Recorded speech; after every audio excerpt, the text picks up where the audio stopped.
ហើយរកស៊ីមួយរយៈនេះស្ងាត់ហើយម្ចាស់ផ្ទះវិញក៏តែពីទីឡើងថ្លៃឈ្នួលរហូតណែ2026ហើយបើនៅតែទ្រាំជួកន្លែងស្ងាត់ចឹងទៀតណាច្បាស់ជារកស៊ីអត់ទាន់គេហើយរកស៊ីត្រូវរកកន្លែងដែលមានមនុស្សរស់នៅអ៊ូអ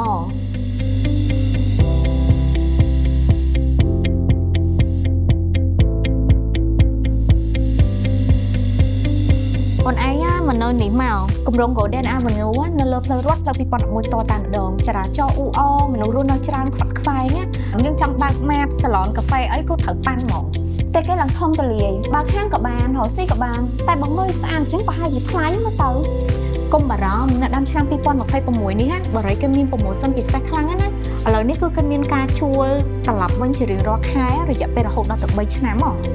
តែអាជីវកម្មគេនេះគឺមានកម្ពស់រហូតដល់ទៅ4ជាន់ហើយអ្វីដែលបងពេញចិត្តជាងគេដូចអ្នកឃើញស្រាប់ចឹងកម្ពស់តែគឺខ្ពស់ស្រឡះហ្មងពីដាណាចឹងយើងចង់រៀបចំតែគួរអីក៏ស្រួលដែរហើយនៅខាងក្រោយផ្ទះគឺមានដីសធំទលាយចឹងយើងចង់ធ្វើជាក្រានបាយសើមទៅខាងក្រោយអីគឺងាយស្រួលមែនតើដាច់ដីឡាយពីអាជីវកម្មយើងខាងមុខតែអាជីវកម្មនេះមានបន្ទប់កេងច្រើនណាស់រហូតដល់ទៅ5បន្ទប់ហើយអ្វីដែលបងពេញចិត្តជាងគេនោះគឺគ្រប់បន្ទប់នីមួយៗមានការរៀបចំដូចជាលក្ខណៈវិឡាចឹង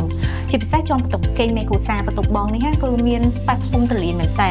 អូនឯងមើលដាក់ថែកេងធំទលាយហើយយើងចង់ធ្វើតុធ្វើការអីគឺធំហ្មងជាពិសេសនេះដូចឯងឃើញស្រាប់ចឹងយើងអាចរៀបចំជាទូកៅអៅនោះគឺបានធំទលាយហ្មងស្អីយើងអូនឯងដឹងហើយតោះតែ spec ប៉ុណ្នេះបានដាក់កៅអៅយើងអស់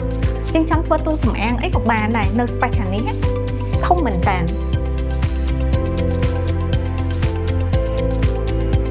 នៅចាំអីទៀតផ្ទះស្អាតទីតាំងក៏ល្អហើយបរិយាមានការផ្ដល់ជូនប្រូម៉ូសិនយ៉ាងពិសេសរហូតដល់ទៅ3ឆ្នាំបងអញ្ជើញមកទស្សនាផ្ទះគំរូប៉ិតនៅទីតាំងគំរូដោយផ្ទាល់ឬក៏អាចសាកសួរព័ត៌មានលម្អិតបន្ថែមតាមរយៈលេខទូរស័ព្ទ061 955 999អូរ៉ៃមេកុងឡែនផ្ដើមជីវិតរីករាយ